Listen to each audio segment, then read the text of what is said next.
রাস্তায় ফেলে সহপাঠীকে পশুর মতো পেটালো একদল কিশোর। মেরিল্যান্ডের বাস স্টপে ঘটে যাওয়া এই পৈশাচিক হামলার ভিডিও দেখে শিউরে উঠেছে পুরো বিশ্ব। একজন অসহায় ছাত্র বনাম ৬ জন হিংস্র হামলাকারী।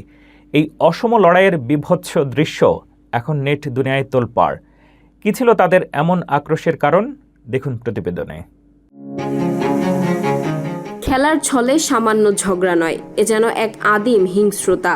মেরিল্যান্ডের রাস্তায় এক অসহায় কিশোরকে ঘিরে ধরে অন্তত ৬ জন সহপাঠী।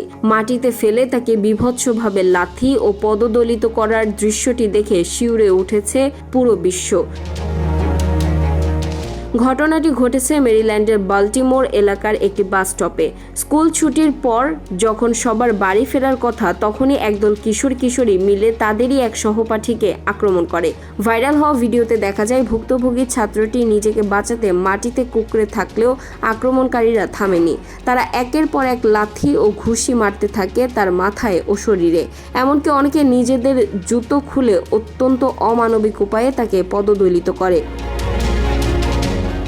সবচেয়ে ভয়াবহ বিষয় হলো, সেখানে উপস্থিত অন্যান্য শিক্ষার্থীরা এই দৃশ্য দেখে বাধা দেওয়া তো দূরে থাক, বরং উল্লাস করছিল এবং মোবাইল ফোনে ভিডিও ধারণ করছিল। কেউ কেউ আক্রমণকারীদের উৎসাহিতও করেছে।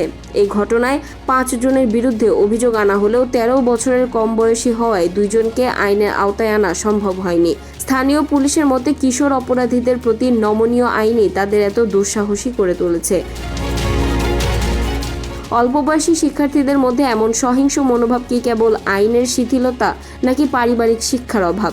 আমাদের সমাজ ও নতুন প্রজন্মের ভবিষ্যৎ আজ কোন দিকে যাচ্ছে?